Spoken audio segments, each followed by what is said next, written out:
నీలో ఏనాడు ఎవరు నీలాంటి ప్రేమను చూపించలేదే ఈ జగతిలో. ప్రేమకు ప్రతిరూపం నీవే యేసయ్యా. సిలువలో నా కోసం బలి అయిపోతివయ్యా. ప్రేమకు ప్రతిరూపం నీవే యేసయ్యా. సిలువలో నా కోసం బలి అయిపోతివయ్యా. ఏనాడు ఎవ్వరు నీలాంటి ప్రేమను చూపించలేదే ఈ జగతిలో. భరింపజాలని నా పాప భారముకై సిలువనే మోయుచు సొమ్మసిల్లిపోతివే. భరింపజాలని నా పాప భారముకై సిలువనే మోయుచు సొమ్మసిల్లిపోతివే. కొరడాలు చల్లని దేహాన్ని చీల్చిన, కొరడాలు చల్లని దేహాన్ని చీల్చిన భరించినావయ్యా ప్రేమామయా. భరించినావయ్యా ప్రేమామయా. ప్రేమకు ప్రతిరూపం నీవే యేసయ్యా. సిలువలో నా కోసం బలి అయిపోతివయ్యా. వేవేల దూతలతో దివిలేలు రాజువై నను బ్రోవ ప్రేమతో ధరకేగి దీనుడవై. వేవేల దూతలతో దివినేలు రాజువై నను బ్రోవ ప్రేమతో ధరకేగి దీనుడవై.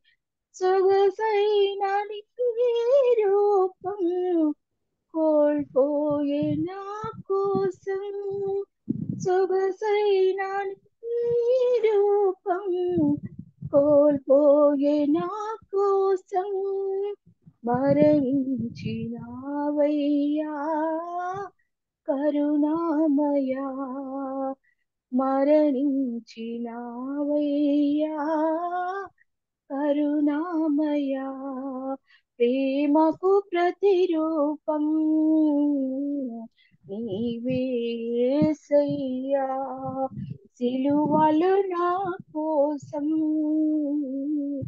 బలి అయిపోతివయ్యా. నీ రాజ్య పౌరునిగా వారసత్వమిచ్చుటకై చిందించి నీ రుధిరం రక్షించినావయ్యా. నీ రాజ్య పౌరునిగా వారసత్వమిచ్చుటకై చిందించి నీ రుధిరం రక్షించినావయ్యా. ఏమెచ్చి నీ రుణం నే తీర్చగలనయ్యా. ఏమెచ్చి నీ రుణం నే తీర్చగలనయ్యా. అర్పించునయ్యా నా జీవితం, అర్పించునయ్యా నా జీవితం ప్రేమకు ప్రతిరూపం నీవే యేసయ్యా. సిలువలో నా కోసం బలి అయిపోతివయ్యా. ఏనాడు ఎవ్వరు నీలాంటి ప్రేమను చూపించలేదే ఈ జగతిలో. అందరికీ వందనాలుగా. వందనాలుగా. చక్కటి పాట పాడి వినిపించారు, సిలువ శ్రమల పాట. మరి నిజమే కదా, మన ప్రభు అయిన యేసుక్రీస్తుకు మరొక పేరు ప్రేమ అన్నమాట. ఆయన ఎంతో ప్రేమ చూపించాడు మన పట్ల.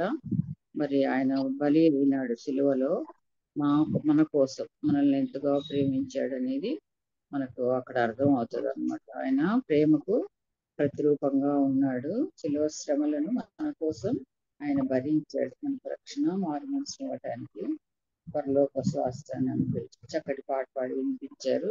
మరి నిర్మలానే మనకి ఈరోజు వాక్య సందేశం అందిస్తారు.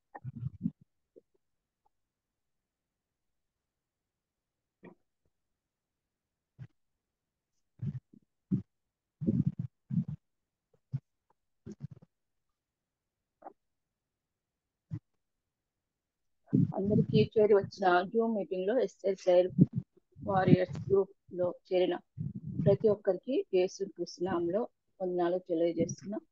ముందుగా ఆదికాండము 17వ అధ్యాయము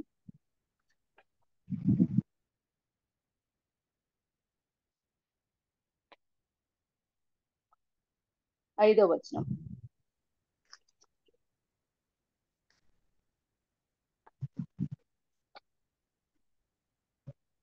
నీవు అనేక 5వ వచనం, 4వ వచనం కాదు, 5వ వచనం సారీ. మరియు ఇక మీదట నీ పేరు అబ్రాహాము అనబడదు, నిన్ను అనేక జనములకు తండ్రినిగా నియమించితిని కనుక నీ పేరు అబ్రహాము అనబడను అని అని మనము ఇక్కడ చూస్తున్నాం. అంటే అనేక జనములకు తండ్రిగా నియమించినాడు.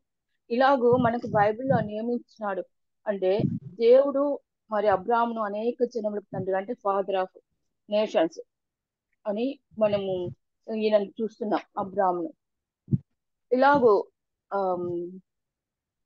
మరియు ఇర్మియా 1వ అధ్యాయము 5వ వచనంలో కూడా, ఇర్మియా 1వ అధ్యాయము 5వ వచనం,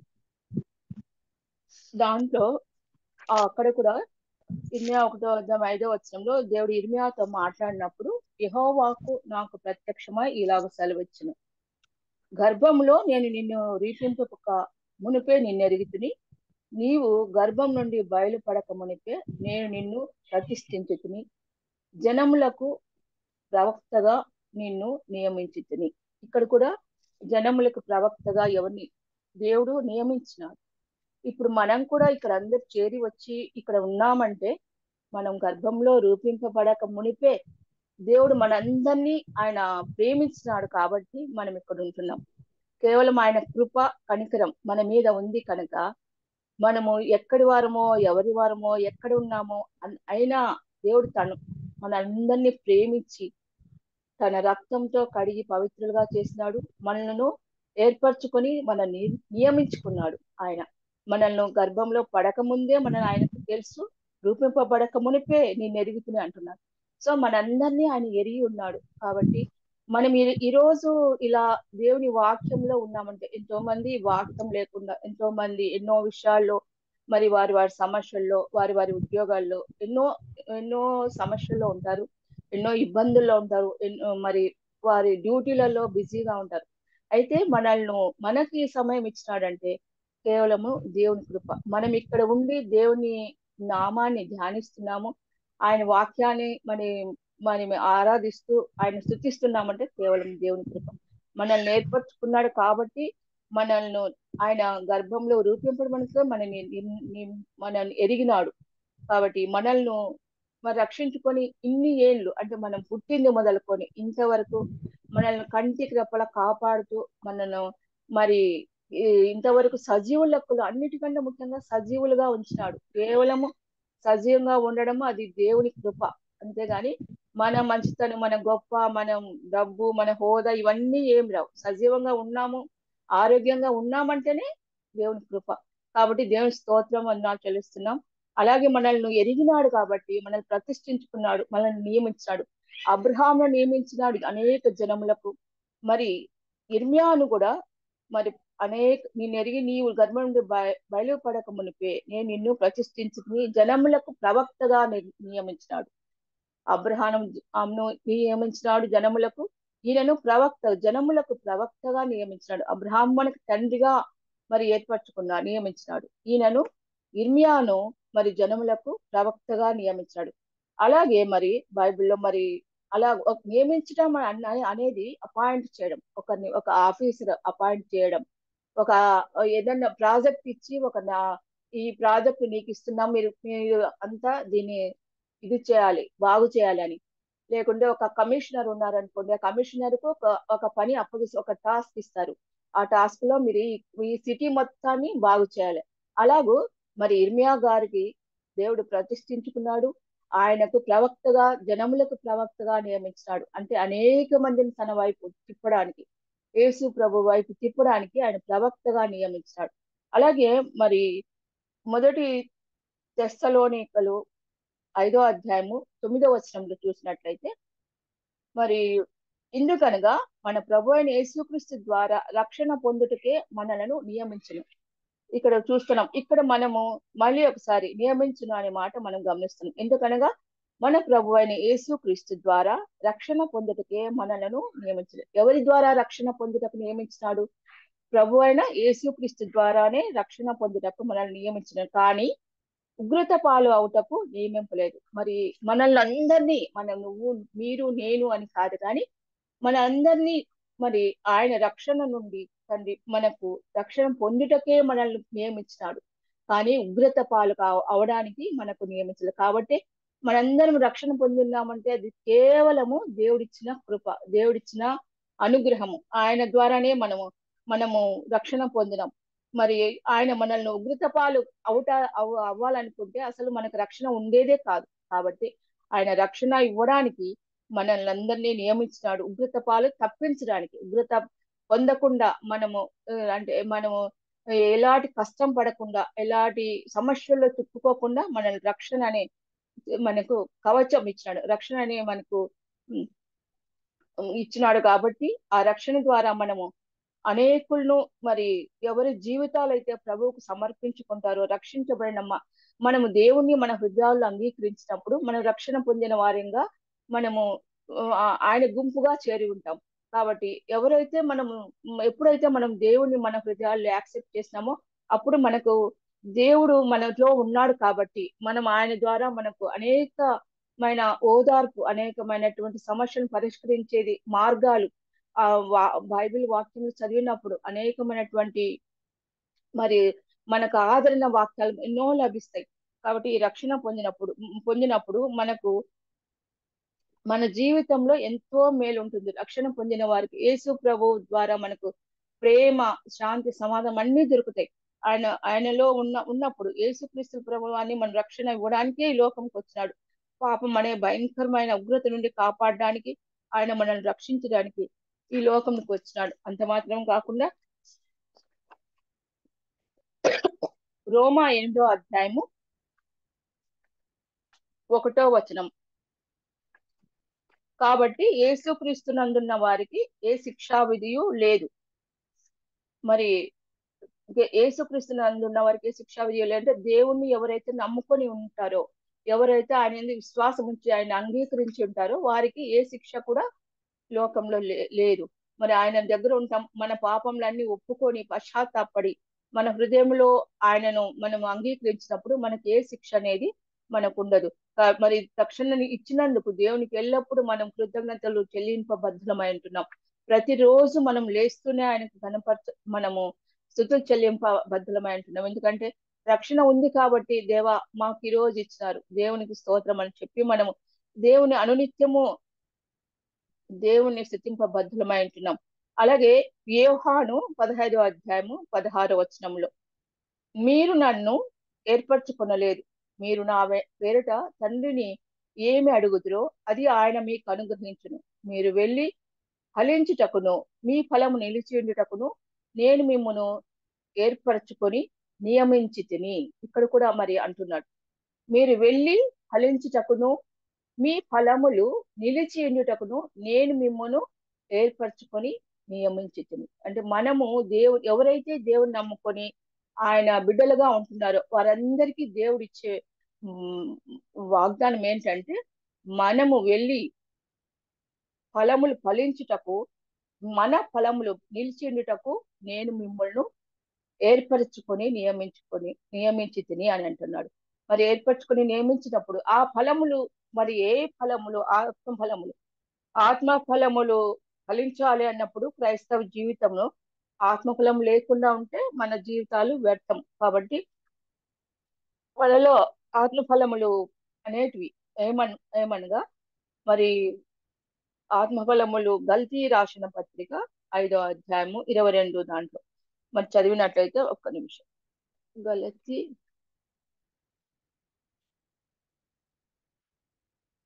5వ అధ్యాయము 22వ వచనంలో ఇక్కడ ఆత్మఫలములు స్పష్టంగా ఉన్నాయి. ఏమున్నాయంటే ప్రేమ, 22వ వచనంలో, సంతోషము, ప్రేమ, ప్రేమ, సంతోషము, సంతోషము, సమాధానము, సమాధానము, దీర్ఘశాంతము, దయాళుత్వము, దయాళుత్వము, మంచితనము, విశ్వాసము, సాత్వికము, ఆశానిగ్రహం. ఇవి ఫలములు ఫలించేటివి. మరి మనము ఈ ఫలములన్నీ మనం ఫలిస్తున్నామా? మనల్ని ఈ ఫలాలు ఫలించడానికి మనల్ని దేవుడు నియమించినాడు, ఏర్పరచుకొని, పర్టికులర్ గా మనల్ని ఏర్పరచుకొని నియమించినాడు. మరి ప్రేమ, సమాధానము, సంతోషము, దీర్ఘశాంతము, దయాళుత్వము, మంచితనము, విశ్వాసము, సాత్వికము, ఆశానిగ్రహము. సో ఈ తొమ్మిదిలో మనం అన్ని కలిగి ఉన్నామా? మరి ప్రేమ ఉంది అనుకుంటూ మన మన వాళ్ళను కానీ ఎవరినైనా ప్రేమిస్తున్నామా? ప్రేమ అనేది చూపిస్తున్నామా? దయ, కనికరము అనేటివి మనలో ఉన్నాయా? క్రీస్తును ప్రేమించేవాడు క్రీస్తును పోలి నడుచుకుంటాడు. సో అలాగూ మనము కలిగి ఉంటున్నామా? దేవుని పోలి మరి ఆయన యొక్క క్యారెక్టర్ మనలో మరి ఉందా లేదా? ఈ ఫలాలు మనం అనుభవిస్తూ మరి అనేకులకు పంచి పెడుతున్నామా? ప్రేమతో మాట్లాడుతున్నామా? మరి అలాగే సమాధానం ఉంది అని అనుకుంటూ సమాధానం లేకుండా ఉంటున్నామా? సంతోషం ఉంది అని సంతోషం లేకుండా ఉంటున్నామా?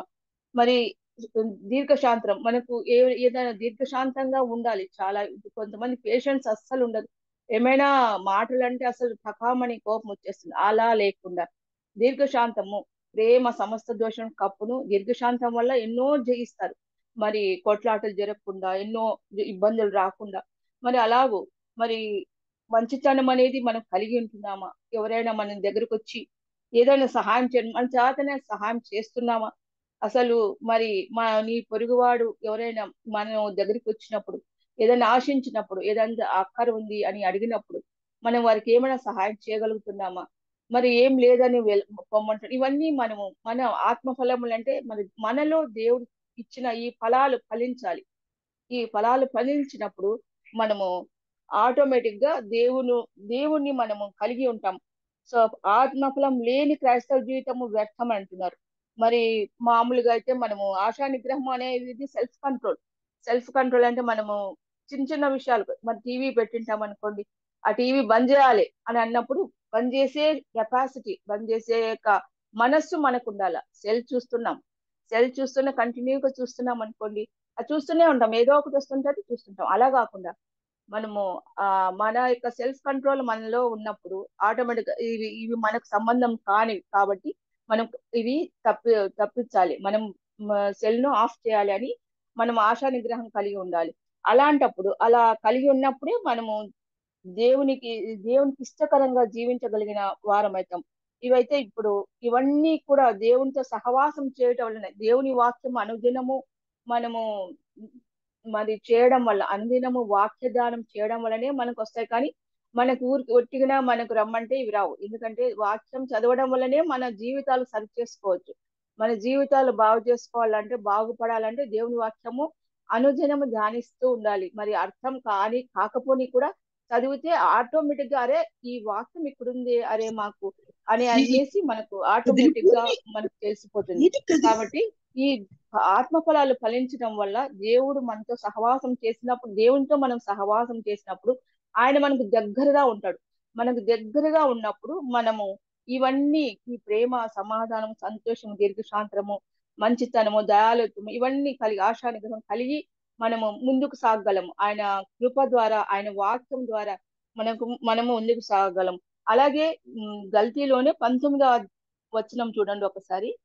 శరీర కార్యములు స్పష్టమై ఉన్నవి, అవేవనగా జారత్వము, అపవిత్రత, కాముకత్వము, విగ్రహారాధన, అభిచారము, ద్వేషములు, కలహములు, మత్సరములు, క్రోధములు, కక్షలు, భేదములు, విమతములు, అసూయలు, మత్తతలు, అల్లరితో కూడిన ఆటపాటలు మొదలైనవి. ఇది చూడండి, మరి ఆత్మఫలములు ఎంత ఇదిగా ఉన్నాయో మరి శరీర కార్యాలు ఇవన్నీ ఉన్నాయి. శరీర కార్యాల్లో ఇవన్నీ ఉన్నప్పుడు మనలో భేదము ఇవన్నీ ఉన్నప్పుడు అసలు ఇంక మనకు దేవుడు లేకుంటే మరి బైబిల్ చదవనా మనకి మైండ్ ఎక్కదు, దేవుడి వాక్యం విన్నా మైండ్కి ఎక్కదు. ఇవన్నీ ఎందుకంటే మనలో ఇవన్నీ ఉంటాయి.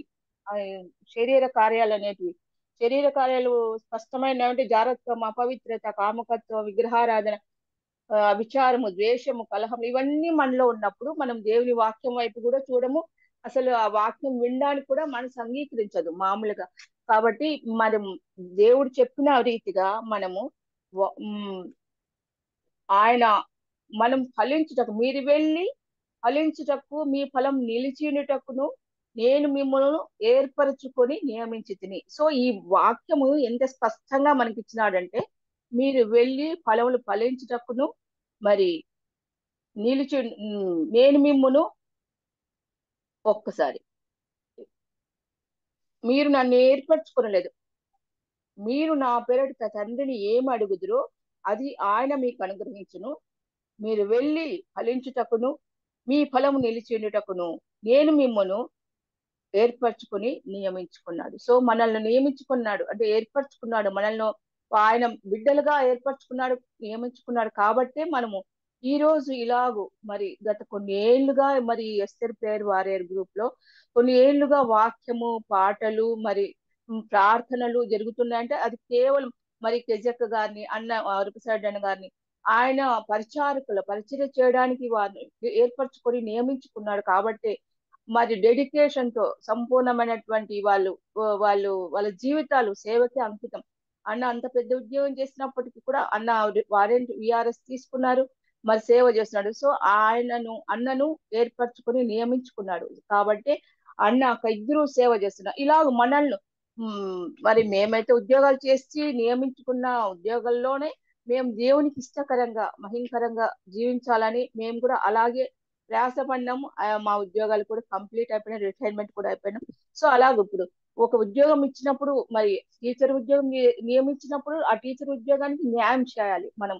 అలాగూ మరి లాయర్స్ గా ఉన్నప్పుడు లాయర్స్ ఉద్యోగానికి వారు చేసే వృత్తిలో చక్కగా వారు మరి ప్రేమ ఇవన్నీ కలిగి ఉండి మన జడ్జిమెంట్ నీతిగా న్యాయంగా ఇవ్వాలి. సో ఇవన్నీ దేవుణ్ణి పొందడం వల్లనే మనకన్నీ ఇవన్నీ అందుబాటులో మనకు హృదయాల్లోకి మనకు వస్తాయన్నమాట. ఆయన ప్రేరేపణ కలుగుతుంది మనల్ని. ఎప్పుడైతే మనము దేవుణ్ణి ఆశ్రయించి ఉంటామో దేవుడు మన కోసము ఇవన్నీ మనకు దాచి ఉంచిన మేలు ఫలాలన్నీ ఫలించడానికి ఆయన ఇచ్చినటువంటి గొప్ప ఫలములు మనం అనుభవిస్తూ ముందుకు వెళ్ళాలి. అలాగే ఇంకొకటి అపోస్తుల కార్యములు 7వ అధ్యాయము 35వ వచనం చూద్దాం ఒకసారి. అపోస్తుల కార్యములు ఒక్క నిమిషం.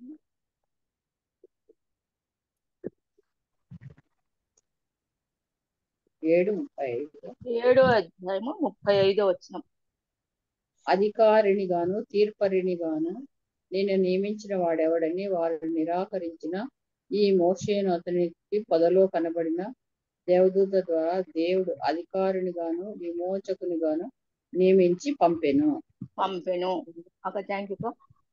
దేవుడు చూడండి ఇక్కడ అధికారిని గాను తీర్పరిని గాను నిన్ను నియమించిన వాడెవడని వారు నిరాకరించిన ఈ మోషేను అతనికి పొదలో కనబడిన దేవదూత ద్వారా దేవుడు అధికారినిగాను విమోచకునిగాను నియమించి పంపెను. మరి మోషేను వాళ్ళు నిరాకరించినాడు. ఏ మోషేనే పెద్ద గొప్ప ప్రవక్తన, మేమంతా కాదా అని అన్నప్పుడు దేవుడు చూడండి ఆయన అధికారిని గాను విమోచకుని గాను నియమించి పంపినాడు మోషేను. సో దేవుడు ఏర్పాటు చేసుకొని ఉంటాడు కొంతమంది ప్రవక్తలను, కొంతమందిని ఈ పని చేయడానికి వీలైతే సరి, వీలైతే కరెక్ట్ అని కొంతమందిని నియమించుకుంటారు. అలాగే ఈడ వాళ్ళందరూ అన్నారు నిన్ను నియమించిన వాడెవడని వారు నిరాకరించినప్పుడు వారి అక్క, మరి అన్న అహరోను, మిరియాము వాళ్ళందరూ కొంతమంది మిగతా వాళ్ళు ప్రజలు కూడా ఆ నిన్ను నియమించిన వాడు ఎవరే అని అనుకున్నప్పుడు మోషేకు పొదలో కనబడిన దేవదూత ద్వారా దేవదూత ద్వారా దేవుడు వారిని అతనిని అధికారిని గాను విమోచకుని గాను నియమించి పంపినాడు. సో దేవుడు నియమించినప్పుడు ఎవ్వరు కూడా ఏమి చేయలేరు. నాకు సరిగా నోరు లేదు అని ఇర్మియా గారు అన్నప్పుడు నోటిని ముట్టినాడు. అలాగూ మనము ఇలాగూ దేవుడు ముట్టి దేవుడు పంపించినప్పుడు ఎవ్వరు కూడా ఏమి చేయలేడు. కాబట్టి దేవుడు కళ్ళు మూసి కళ్ళు తెరిచే లోపల ఎన్నో ఆశ్చర్యకార్యాలు జరిగించే గొప్ప దేవుడు మన దేవుడు. మరి ఇప్పుడు ఎన్నో జరుగుతున్నాయి. మరి ఎందుకు కామ్గున్నాడు అనేది మనకు తెలియదు, కానీ దేవునికే తెలుసు. మరి సిరియాలో ఎన్నో 1500 మంది దాదాపు చనిపోయినారు. మరి క్రైస్తవులు, పిల్లలు, పెద్దలు ఎవరు వస్తే వాళ్ళని, కానీ ఎందుకు జరుగుతుంది అనేది మరి బైబిల్లో కూడా రాసి పెట్టినారు. కాబట్టి జనం మీదకి జనము, రాజ్యం మీదకి రాజ్యము, అక్కడక్కడ కరువులు, భూకంపాలు ఇవన్నీ మరి జరుగుతాయన్న, కానీ అంతం వెంటనే రాదని కూడా అంటున్నాడు. మరి జరగవలసి ఉన్నది కాబట్టి జరుగుతున్నాయి. మనం నిమిత్త మాత్రమే మనమైతే ప్రార్థన చేయగలం అంతవరకే, గాని మనకి ఇంకా వేరే శక్తులు ఏమి లేవు. ప్రార్థిస్తాం, దేవుడు తన చిత్తం అయితే అందరిని తప్పించే గొప్ప సమర్థుడు దేవుడు. ఆయనకు అసాధ్యమైంది ఏమీ లేదు, కాబట్టి సమస్తము ఆయనకు సాధ్యమే. సో ఆయనను ప్రార్థించినప్పుడు దేవుడు నిరాకరించిన వారిని సహితము ఏర్పరచుకొని నియమించిన గొప్ప దేవుడు. కాబట్టి మళ్ళీ అలాగూ మనల్ని నియమించడంలో ఆయన ఏర్పరచుకున్న విధానం ఎంతో మందిని మరి ప్రవక్తలుగా, భక్తులుగా, ఎంతో మందిని మరి ప్రవక్తినిగా కూడా నియమించి వారిని అందరినీ ఏర్పాటు చేసుకొని ఉంటున్నాడు. మరి అలాగే మరి ఇంకొక వచనం చూడండి. 1 తెస్సలోనికయ 5వ అధ్యాయము 9 నుంచి 10. 1 తెస్సలోనిక 5వ అధ్యాయము 9-10 వచనంలో, ఎందుకనగా మన ప్రభు అయిన యేసుక్రీస్తు ద్వారా రక్షణ పొందుటకే దేవుడు మనను నియమించను, కానీ ఉగ్రత పాలవుటకు నియమింపలేదు. సో ఇక్కడ ఏమంటున్నాడు, తెస్సలోనికలో మనము ప్రభు అయిన యేసుక్రీస్తు ద్వారా రక్షణ పొందుటకే దేవుడు మనలను నియమించినాడు. సో దేవుడు మనలందరినీ రక్షణ పొందుటకే నియమించిన, గాని ఉగ్రత పాలు అవుటకు నియమించలేదు.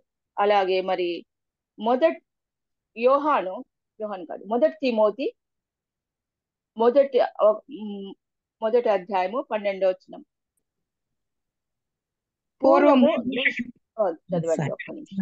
పూర్వము దోషకుడును, హింసకుడును, హానికరుడైన నన్ను తన పరిచర్యకు నియమించి నమ్మకమైన వాణిగా ఎంచినందుకు నన్ను బలపరిచిన మన ప్రభు అయిన క్రీస్తు యేసుకు కృతజ్ఞుడై ఉన్నాను. తెలియక అవిశ్వాసం వల్ల చేస్తేను కనుక కనికరింపబడితిని. ఓకే, థ్యాంక్ యూ అండి. మరి ఇక్కడ 1 తిమోతిలో పౌలు గారిని గురించి రాస్తున్నారు. ఒకనొకప్పుడు ఈయనేమో సౌలు అందరిని చంపి అందరినీ హింసించి తీసుకుపోయే అతనికి మరి పౌలుగా మార్చినాడు. పూర్వము దూషకుడును, హింసకుడును, హానికరుడను నన్ను తన పరిచర్యకు నియమించినాడు. సో ఇప్పుడు ఇక్కడ ఆయనను చూడు, ఎట్లాంటి వాడిని ఎలా ఏర్పరచుకున్నాడు, ఎలా మార్చినాడు. మరి ఆయనను చూసి అందరు భయపడేవాళ్ళు, అమ్మ వస్తున్నాడు, సౌలు వస్తున్నాడంటే అందరూ ఇంకా ఆయన ఇది ఏం చేస్తాడు, మమ్మల్ని చంపేస్తాడు, మమ్మల్ని హింసిస్తాడు, మమ్మల్ని ఏం చేసి కొరదాలతో కొడతాడు అని భయపడి పారిపోయేటప్పుడు అట్లాంటి ఆయన్ని దేవుడు మార్చినాడు. పూర్వం దూషకుడును, హింసకుడును, హానికరుడైన నన్ను తన పరిచర్యకు నియమించి నమ్మకమైన వానిగా ఎంచినందుకు నన్ను బలపరిచిన మన ప్రభు అయిన యేసుక్రీస్తుకు కృతజ్ఞుడై ఉన్నాను. సో మరి ఈయన నియమించినాడు కాబట్టి ఆయన కృతజ్ఞత కలిగి జీవితం అంతా సేవ చేస్తున్నాడు. సో పౌలు ఎలాంటి వాడో మనందరికీ తెలుసు. మరి అలాంటి వాడిని మార్చిన గొప్ప దేవుడు మరి ఇప్పుడు కూడా మరి ఆర్ఎస్ఎస్ బీజేపీ వాళ్ళు ఎన్నో హింసలు పెడుతున్నారు. ఎన్నో వింటున్నాం. ఇక్కడైతే యూపీలో మరీ భయంకరంగా ఘోరాలు జరుగుతున్నాయి. అయితే దేవుడే వారిని మార్చాలి. దేవుడు కాక మనుషుల వల్ల ఏమి కాదు. మనుషులంతా నిష్ప్రయోజకులము. కాకపోతే అనేకుల ప్రార్థన ఫలితంగా చాలా మందిని మరి కాపాడగలుగుతున్నారు. చాలా మంది విడుదల పొందగలుగుతున్నారు. మరి మనం చేయవలసిందంతా దేవుడు నియమించిన వారు ఎక్కడ ఉన్నారు వారందరూ జాగ్రత్తగా మరి భద్రపరచబడడానికి, వారు సేఫ్ గా ఉండడానికి మనం వారి పట్ల నియమించబడిన వారు ఎంతో మంది ఉన్నారు. మరి దేవుని కోసం ప్రత్యేకించబడి దేవుని సేవ చేస్తూ ఎన్నో కష్టాలు, ఎన్నో బాధలు, హింసలు, మరి మరి ఎన్నోసార్లు ఉపవాసాలు ఉంటున్నారు. మరి ఆహారం లేక, మరి బట్టలు లేక, షెల్టర్ లేక తలదాచుకునేడానికి. అలాగే వారి కుటుంబాలు, వారి పిల్లలు, వారి భార్యలు, మరి తల్లిదండ్రులు, వృద్ధులు ఎంతో మంది ఇలా ఎన్నో శ్రమలు పడుతున్నారు. వారందరూ నియమించబడిన దేవుడి దృష్టిలో పడిన వారే కదా వీళ్ళందరూ. సో వారి కోసం మన భారం. ఆయన నియమించిన అండంలో ఆయన ఉద్దేశము ఆయనకే తెలుసు. ఆయన నియమించినాడంటే ఏ ఉద్దేశంతో నియమించి అక్కడికి పంపించినాడో, ఏ ఉద్దేశంతో మరి వీరు హింసలు పొందుతున్నారు కూడా మనకు తెలియదు. కాబట్టి మరి దేవునికి మనం ప్రార్థన చేయాల్సింది ఒక్కటే, ఎలాంటి మనం దైవ సేవకుని బిడ్డలు, సువార్త చెప్పే వారిని ఎంతో మంది ఎన్నో కష్టాలు పడుతున్నారు. మరి అలాంటి వారి కోసం మనము అనునిత్యం అనుక్షణము మరి ప్రార్థన చేస్తూ ఈ నియమించిన బిడ్డలందరినీ దేవుడు తన కాపుదల్లో బలమైన హస్తాల కింద భద్రపరుచుకుని కాపాడాలని అనుక్షణం మనం దేవునికి మరి ప్రార్థన చేస్తూ ఉండాల్సిందిగా మనం చేస్తున్నాను. అంత మాత్రం కాదు, 2 కొరింథీ 2వ అధ్యాయము 17వ వచనంలో 17వ వచనం, 2 కొరింథీ 2వ అధ్యాయం 17వ వచనం. కావున ఇట్టి సంగతులకు చాలిన వాడెవడు? మేము దేవుని వాక్యమును కలిపి చెరిపెడు అనేకుల వలె ఉండక నిష్కాపట్యము గలవారమను దేవుని వలన నియమింపబడిన వారమై ఉండి క్రీస్తునందు దేవుని ఎదుట బోధించుచున్నాము. మరి 2 కొరింథీలో మరి ఈ సంగతులు దేవుని వాక్యమును కలిపి, ఈ బైబిల్ గ్రంథంలోని వాక్యాలకు భిన్నంగా అనేకం ఎందెందో యాడ్ చేసి ఇదేంది ఇట్లుంది, ఇదేంది అట్లుందని ఎన్నో మాటలు చెప్తున్నా మరి ఎంతో మంది విగ్రహారాధకులు అనేవి, కొంతమంది అపోజిషన్ వాళ్ళు అన్ని ఎన్నో కలిపి మరి నానా అర్థాలు తీసుకొని చేసే వాళ్లకు మరి దేవుని వలన నిష్కాపటం గలవారము. మరి వీళ్ళందరికీ తగినటువంటి మరి ఈ వాక్యంను ఎవరు కూడా ఏమి యాడ్ చేయకూడదు, ఏది తీసేయకూడదు. బైబిల్ వాక్యంలో తూచా తప్పకుండా ఏది ఎట్లుంటే అలాగే బోధించాలి. అలాగని మరి దేవుని వలన నియమింపబడిన వారమై ఉండి క్రీస్తునందు దేవుని ఎదుట బోధించే వాళ్ళందరూ వాక్యం ఎట్లుంటే అలాగే బోధించాలి. సో అంతకన్నా దీనికి వేరే విధంగా ఏమన్నా చేర్చి బోధించితే తప్పుడు బోధ అంటారు. మరి కాబట్టి వాక్యము ఎలా ఉండేది అలా మరి చక్కగా బోధించినప్పుడు ఆ వాక్యాన్ని దేవుడు కూడా మరి యాక్సెప్ట్ చేస్తాడు. మనం కూడా దేవుని యందు భయభక్తులు కలిగి చక్కగా మరి దాన్ని ఆచరిస్తాం. సో దానికోసం మనము ఎంతో జాగ్రత్తగా వాక్యం చదివినప్పుడు మరి మనం ఏమీ కూడా యాడ్ చేయకుండా, ఏమీ తీసేయకుండా ఎలా ఉన్నది వాక్యాన్ని అలా బోధించడము, మనం అందరము చాలా బోధించడంలో చాలా నేర్పుగలవారం ఉండాలి. నేనైతే ఎక్కువ ప్రీచర్ని కాదు, పరిచర్య నాకు తెలియదు కూడా అసలు. ఇన్ని రోజులు నా సర్వీస్ 35 years నేను సర్వీస్ చేసిన ఉద్యోగంలో ఉంటూ, కాకపోతే మరి రిటైర్డ్ అయిన తర్వాత మరి ఈ గ్రూప్ లో చేరిన తర్వాత వాక్యము అనేకులకు మరి ఇప్పుడైనా కనీసం, అప్పుడంతా గవర్నమెంట్ సర్వీస్ చేసినాం, ఇప్పుడు కనీసం ఇప్పుడైనా దేవుని సేవ చేయాలని మీరందరూ, నాకైతే ఇప్పటికీ అనంతపూర్లో ఉంటే ఎంతో బాగుండేది. ఎప్పుడు గెట్ టుగెదర్ అందరూ బాగా కలుసుకొని మరి ఫేస్ టు ఫేస్ అందరూ కలిసి బాగుంటారు కదా అని అనుకుంటా, ఎన్నోసార్లు అనుకునేదాన్ని నేను. మరి ఇక్కడ ఢిల్లీలో వచ్చి పడినంత దూరం ఉన్నాం.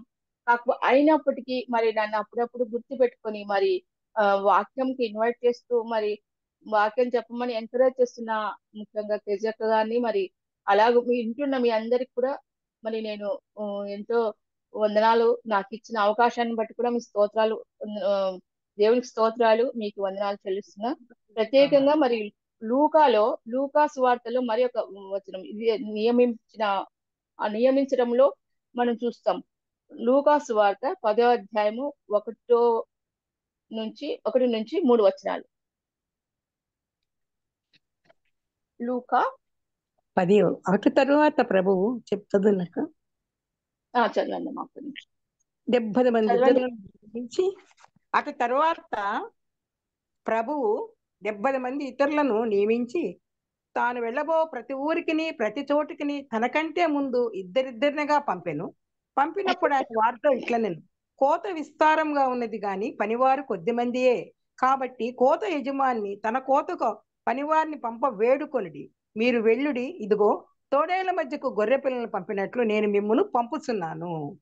చాలండి. Thank you. చూడండి ఇక్కడ మరి లూకా సువార్తలో అటు తర్వాత ప్రభువు 70 మంది ఇతరులను నియమించి 70 మందిని నియమించిన ఎవరు? ప్రభువుల వారే. యేసు ప్రభు వారు 70 మందిని నియమించి తాను వెళ్ళబో ప్రతి ఊరికిని ప్రతి చోటికిని తనకంటే ముందు ఇద్దరినిద్దరిగా పంపాను. మరి తానే నియమించినాడు. 70 మంది నియమించి ప్రతి ఊరికి తాను వెళ్ళబోవు ప్రతి ఊరికిని ప్రతి చోటికి తనకంటే ముందు ఇద్దరినిగా పంపాను. పంపినప్పుడు ఆయన వారితో ఇట్లా, కోత విస్తారంగా ఉన్నది కానీ పనివారు కొద్ది మందియే. కాబట్టి కోత యజమాని తన కోతకు పనివారిని పంప వేడుకోండి. మీరు వెళ్ళుడి, ఇదిగో తోడేళ్ల మధ్యకు గొర్రె పిల్లలను పంపినట్టు నేను మిమ్మల్ని పంపుచున్నాను. మరి కోత విస్తారంగా ఉన్నది, మరి పనివారు చాలా తక్కువ మంది ఉన్నారు అని ఆ దేవుడే అంటున్నాడు. మరి ఇద్దరిద్దరిని పంపినాడు, తోడేళ్ల మధ్య గొర్రె పిల్లలను పంపినాడు. తోడేళ్ళు అంటే మనం ఇప్పుడు చూస్తున్నాం, తోడేళ్ళమైనటువంటి స్వభావం. ఎందుకంటే మనకి దేవుడు చూపించింది, ఒక చెంప తిప్పమంటే ఇంకొక చెంప తిప్పు, నీ పై అంగీ తీసుకో, పై వస్త్రం కూడా ఇచ్చేయి. ఇలాంటివన్నీ మనం ఆచరిస్తున్నాం. కాబట్టి ఎవరు ఏమైనా అంటే మీరు ఏమనద్దు, గొడవ పడద్దు అని అంటున్నారు. కాబట్టి మనలో ఆ దీర్ఘశాంతం ఎలా వచ్చిందంటే కేవలం దేవుడు ఇచ్చినదే. లేకుంటే మనం కూడా ఎందుకంటే లోకం, ఆల్ ఆర్ హ్యూమన్ బీయింగ్స్, మనకు కూడా బ్లడ్ ఉంటుంది, మనకు కూడా కోపం ఉంటుంది. కాకపోతే దేవుణ్ణి నమ్మినాం కనుకనే ఎంతో ఓపికగా మరి వాళ్ళు ఏమన్నా సహిస్తూ భరిస్తూ దెబ్బలు తింటూ వారు బైబిల్ కాల్ చేసిన, మరి కరపత్రాలు చించేసిన ఊరికనే బయటకు వస్తున్నారు. ఎంతో మంది అసలు వాళ్ళు కొట్టినా కూడా కొట్టించుకుంటున్నారు, మరి బండ్లు పడగొడుతున్నారు, బండ్లు కాల్ చేస్తున్నారు. ఇలా ఎన్ని జరిగినా కూడా మరి దేవుడు అంటున్నాడు, తోడేళ్ల మధ్యకు గొర్రెపిల్లలు పంపితే ఏమన్నా ఉంటాయా చెప్పండి? తోడేళ్ళు ఏం చేస్తాయి? దానిని చంపేస్తాయి. కాకపోతే ఆయనే అంటున్నాడు, మీరు వెళ్ళండి, మరి నేను పంపిస్తున్నానని. మనం వెళ్ళడం, చాలా మంది సేవకులు దైవజనులు వెళ్తున్నారు. ఎంతో మంది ప్రత్యేకంగా ఛత్తీస్గఢ్ లో ఎంత భయంకరంగా జరుగుతున్నాయి, చర్చెస్ పడగొడుతున్నారు. క్రిస్టియన్స్ గా ఉన్న వారిని మరి ప్రత్యేకంగా వారి మీద టార్గెట్ పెట్టుకుని వాళ్ళని ఏదో చేయాలని, వాళ్ళు లేకుండా చేయాలని, క్రిస్టియన్స్ అస్సలు ఉండకుండా చేయాలని మరి పన్నాగాలు పన్నుతున్నారు. మరి మనం ఎంతవరకు మరి వాళ్ళని అందరినీ మనమైతే కాపాడలేం. కేవలం దేవుడు తన బిడ్డలను కాపాడడానికి సర్వశక్తిమంతుడు ఆయన, సర్వాధికారి ఆయన, సర్వ సృష్టికర్త, మరి సర్వాంతర్యామి. అలాంటప్పుడు ఆయన చేతిలో మనమంతా నిమిత్త మాత్రం, ఆయన చేసిన పనిముట్లం మనమందరం. కాబట్టి మనం చేయాల్సిందంతా ప్రార్థన. ఇలాంటి వారు ఎంతో మంది మరి ఇజ్రాయెల్ దేశము, మణిపూర్ రాష్ట్రం, ఇలాగ మరి ఢిల్లీలో, యూపీలో చాలా మంది పాస్టర్లు, వాళ్ళ వైఫ్లు, మరి అసలు ఇవన్నీ చూసినప్పుడు ఎంతో బాధ అనిపిస్తుంది. అసలు ఏంది దేవా, ఇవన్నీ జరుగుతున్నాయి, ఎంత బాధాకరం.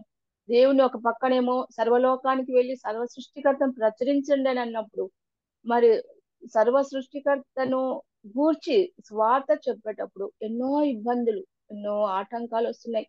మరి పోలీసు వాళ్ళు కానీ వాళ్ళు కూడా వాళ్ళతో కాంప్రమైజ్ అయిపోయినారు.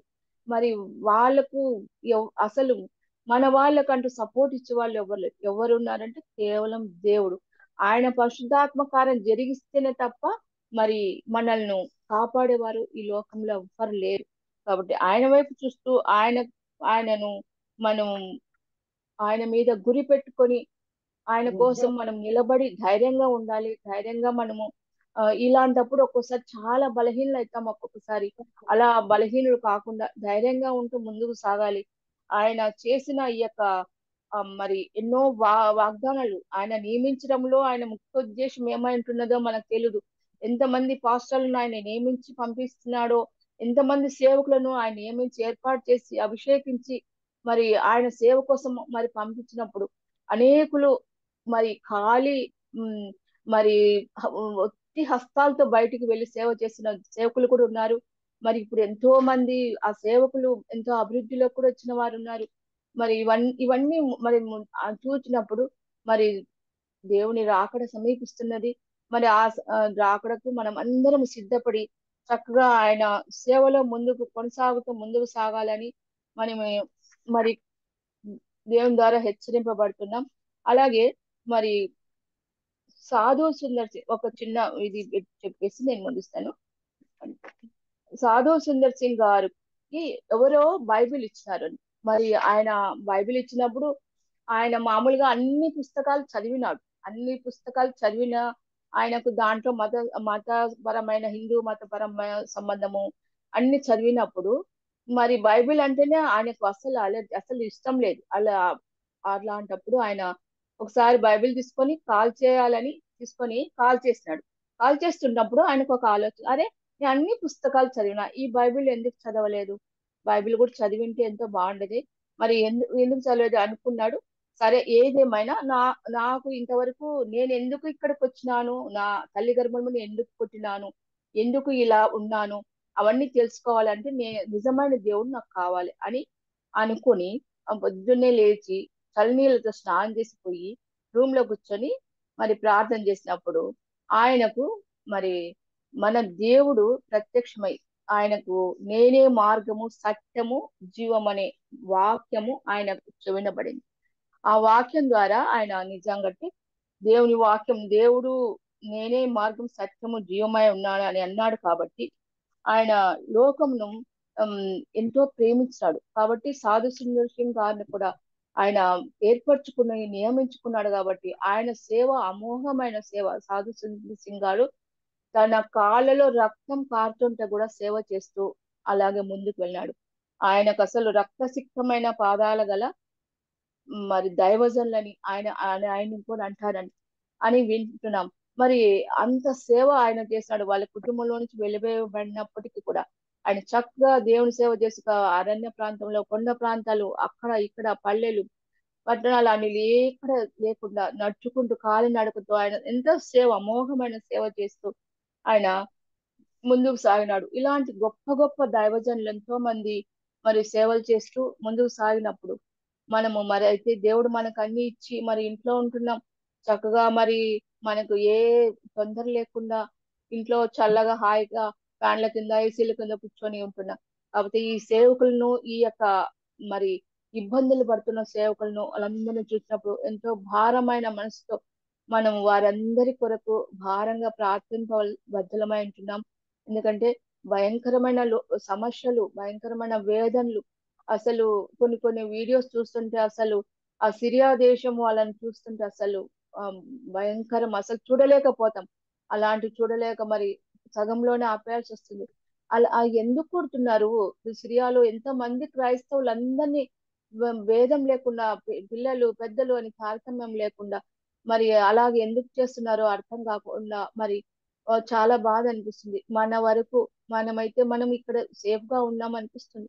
కానీ ఎప్పుడేం జరుగుతుందో ఎవరు చెప్పలేం. కాబట్టి మెలకువగా ఉండి మనందరము ఈ బాధపడే బిడ్డలను బట్టి మరి ఈ లోకంలో ఎన్నో శ్రమలు మన కోసం దేవుడు ఎన్నో శ్రమలు అనుభవించినాడు.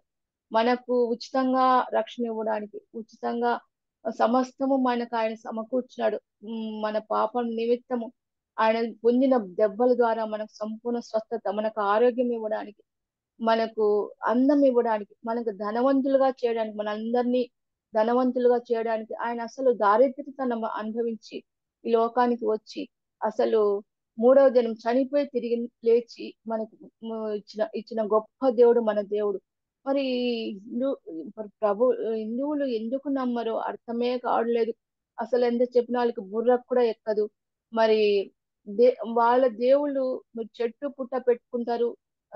ఒక ఒక చెట్టు కనిపిస్తే ఆ చెట్టు కూడా బొట్లు పెట్టేసి అది కూడా దేవుడు దేవత అని కొలిచేస్తారు. మరి రాయి రప్పలు మొక్కుతున్న వారికి అంటున్నప్పుడు జీవం గల జీవాధిపతిని నమ్మిన మనకు ఇంకెంత రోషం, ఎంత ఆవేదన మరి ఉండాలి మనకు. మరి కాబట్టి ఇవన్నీ ఆలోచించినప్పుడు మనము అందరము ఆ ఏక మనసుతో ఏక తాత్పర్యం కలిగి మన బిడ్డలు, మన సేవకులు, మన క్రీస్తునందున్న సహోదర సహోదరులు మనమందరము ఒక రక్తంలో కడిగి పవిత్రపరిచిన బిడ్డలుగా మనందరం ఉన్నాం కాబట్టి మనమందరము ఇంకొకరు సఫర్ అవుతున్నప్పుడు వారి బాధల నిమిత్తం, వారి వేదన నిమిత్తం, వారి యొక్క అవసరాల నిమిత్తం మనమందరము మరి ఎల్లవేళలా ప్రార్థన చేస్తూ వారిని మరి ఎంతో వారికి సపోర్ట్ చేస్తూ వారిని ఆదరింప బద్దలమై ఉంటున్నాం. అంత మాత్రం కాకుండా మరి పిల్లలు ఎంతో మంది ఉంటున్నారు.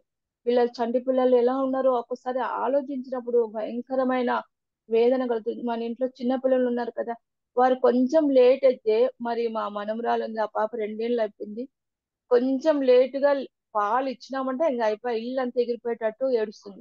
అలా మరి ఎంతమంది పిల్లలు బయట పాలు లేక, అన్నం లేక, అసలు అనుకుంటేనే ఇంకా బరువు అయిపోతుంది హృదయం అంతా. మరి అలాంటి వారి కోసం, మరి పిల్లల కోసం, పెద్దలు, వృద్ధులు ఎంతమంది ఉన్నారో, తల్లిదండ్రులు, మరి ఇలాంటి వారందరినీ దేవుడు ఆశ్చర్యతగా దేవుడు అందరికి మంచి మనసు ఇచ్చి దేవుని నమ్ముకుంటే చాలు అందరినీ రక్షించమని ప్రార్థన చేస్తున్నాం. దేవుడు ఎవరిని అందరూ రక్షణ పొంది ఉంటే లోకంలో అసలు ఈ శ్రమలే ఉండవు అనిపిస్తుంది ఒక్కోసారి. కాకపోతే మరి అందరు రక్షింపబడాలి, అందరూ మారు మనసు పొందాలి. సౌలును పౌలుగా మార్చిన గొప్ప దేవుడు ఇలాగూ ఆర్ఎస్ఎస్ బీజేపీ వాళ్ళని కూడా మార్చాలని ప్రార్థిస్తున్నాం. వారిని గద్దించాలి. వారి దేవుని నమ్మిన బిడ్డల్ని ఎవరు ముట్టకూడదు.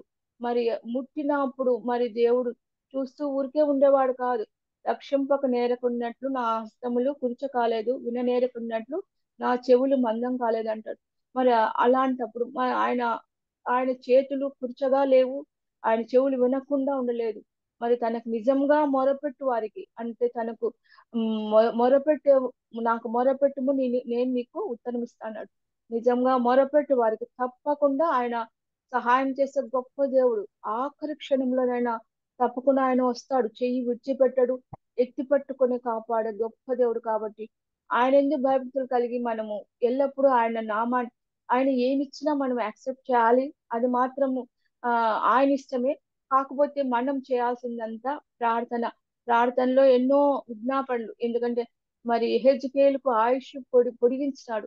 మరి ప్రార్థించినప్పుడు గోడ తట్టు తిరిగి కన్నీళ్లతో, దేవా నేను యథార్థుడున్నాయి, నీ హృదయం నీ యందు నేను ఎలా ప్రవర్తించినానో ఒకసారి కనిపెట్టుకో, ఒకసారి దృష్టించమన్నప్పుడు దేవుడు ఆయన ఆయుష్ను పొడిగించినాడు. అలాగూ మనం కూడా మన హృదయాల్లో యథార్థత కలిగి, దేవా మా యొక్క బిడ్డలు, మా సహోదరులు, మా సహోదరీలు, మా పిల్లలు, బంధువులనే కాదు కానీ క్రీస్తులు యేసుక్రీస్తు రక్తంలో కడిగిన ప్రతి ఒక్కరు మనం అందరము దేవునిలో అందరం బంధువులమే. సో అందరి కోసం ప్రపంచంలో ఎంతమంది ఎన్ని విధాల ఎక్కడెక్కడ ఎంత బాధపడుతున్నారో ఆ బిడ్డ అందరి కోసం, మనం అందరి కోసం ప్రత్యేకంగా ప్రార్థింపవలసిన వారమై ఉంటున్నాము.